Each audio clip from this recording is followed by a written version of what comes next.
My fiancé's mother smiled and said, "We expect certain compromises from you." Her father watched my reaction closely.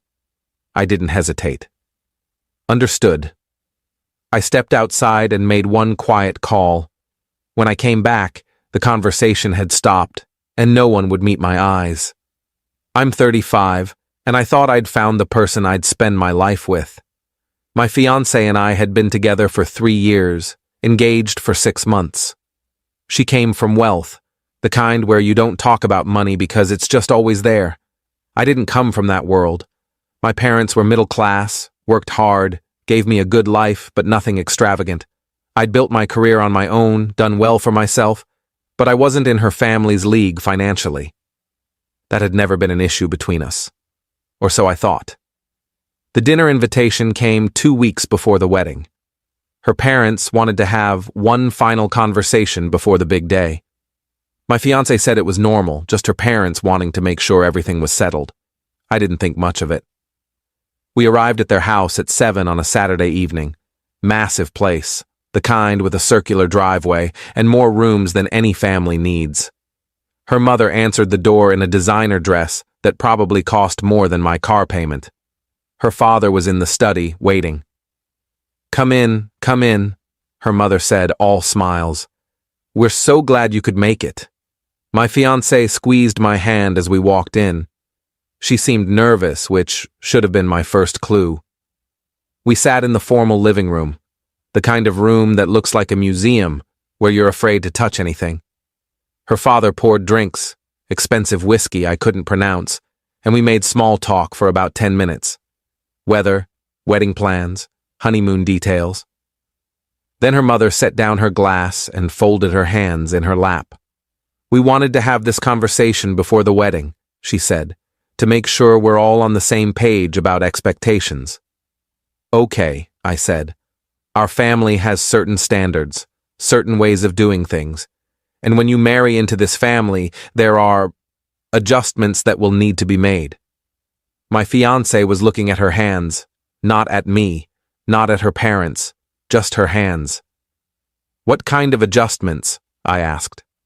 Her father leaned forward. "Financial decisions will need to be discussed with us. Major purchases, investments, that sort of thing.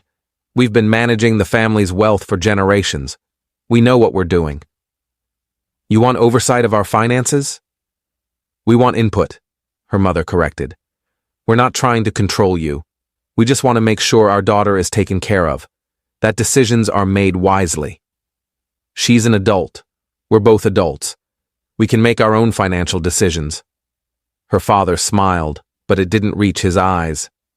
"You're also marrying into a family with considerable assets that will eventually pass down to our daughter. We need to know those assets will be protected." "Protected from what? From me?" "From poor decisions," her mother said smoothly. "We're not questioning your character. We're simply being practical." I looked at my fiancée. She still wasn't looking at me. "What else?" I asked. "Pardon?"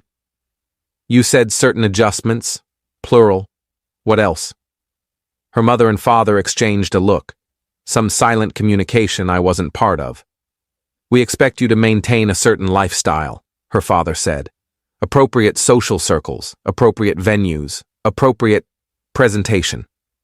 You want me to change how I live. We want you to live in a way that reflects well on the family. Is that so unreasonable? And if I don't?" Another exchange of looks. Her mother's smile tightened. "Then we'll have to reconsider certain arrangements," she said. "The trust fund we'd planned to give our daughter as a wedding gift, the house we'd planned to help you purchase, the connections that could benefit your career. We're generous people, but generosity requires cooperation." I felt something cold settle in my stomach. "You're bribing me." "We're offering support," her father said. "Conditional support. That's how the world works." I looked at my fiancée again. She'd gone pale. "Did you know about this?" I asked her. She finally looked up. "They mentioned they wanted to talk to us. I didn't know exactly what they were going to say." "But you knew it would be something like this." I knew they had concerns. Her mother smiled and said, "We expect certain compromises from you. Nothing unreasonable.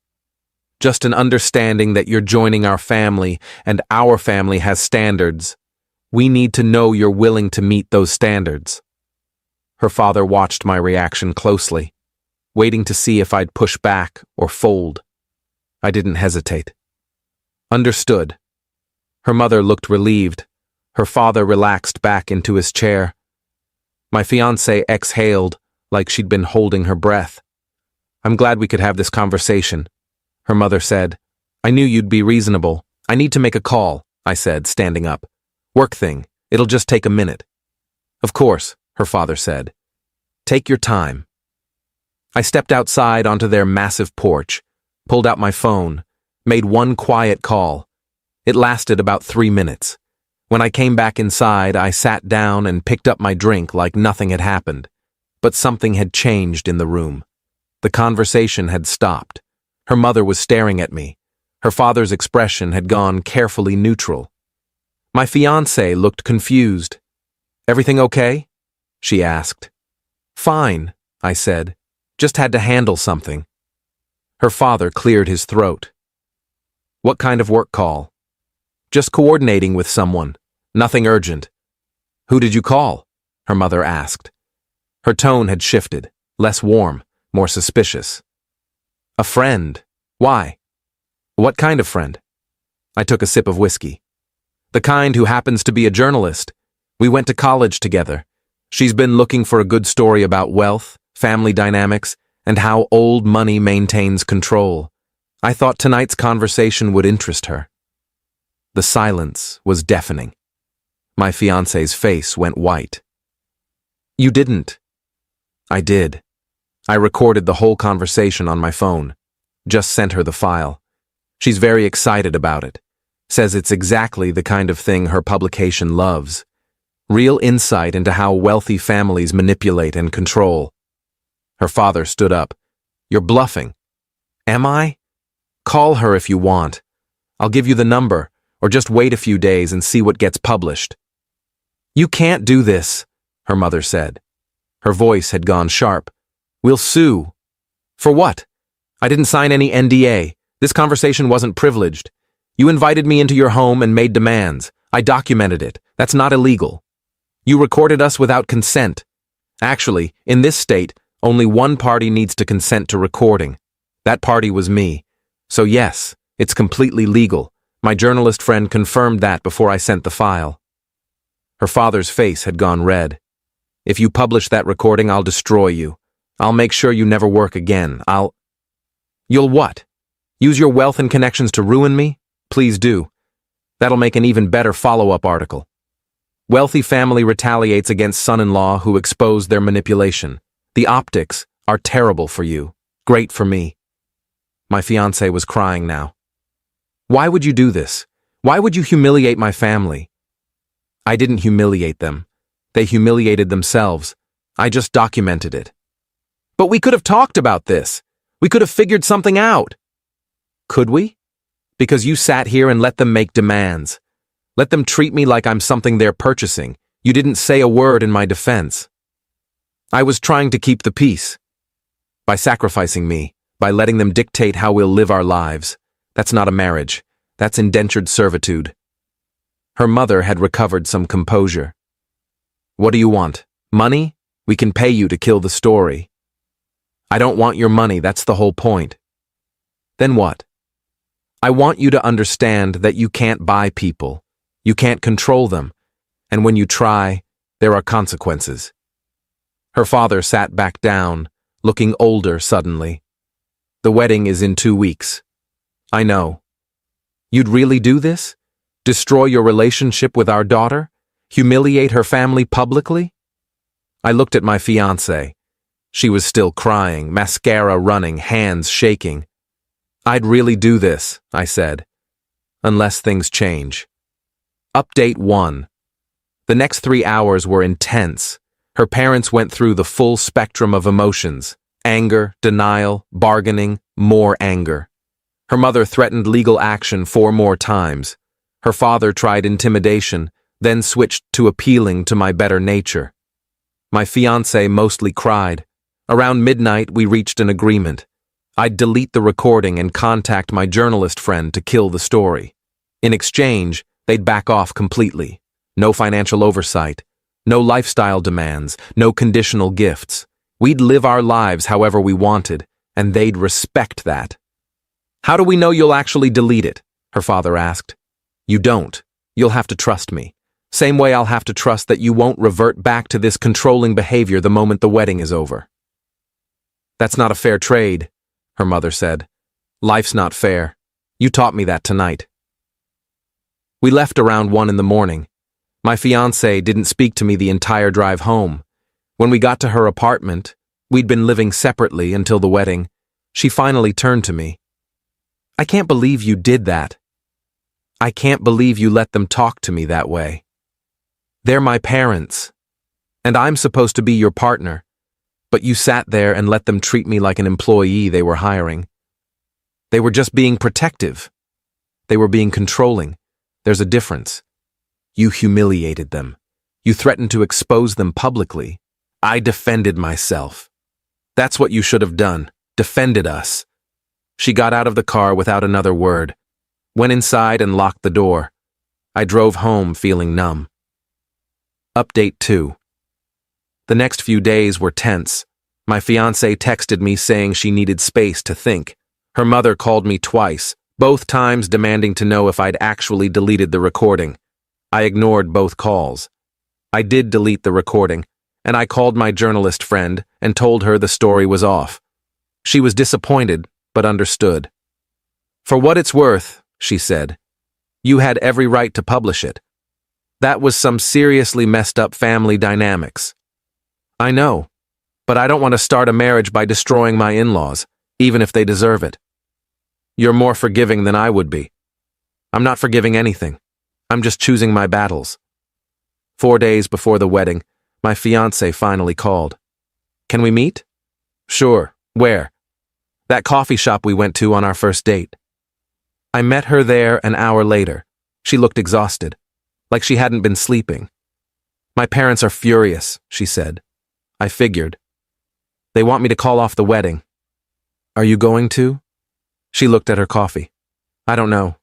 Part of me thinks I should. What you did was what?" "Extreme. Manipulative. You recorded a private conversation and threatened to publish it. They made demands and threatened to withhold financial support if I didn't comply.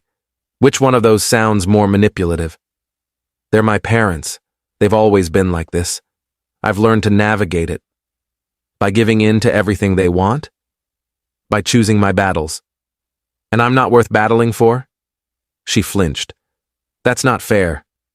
"Isn't it?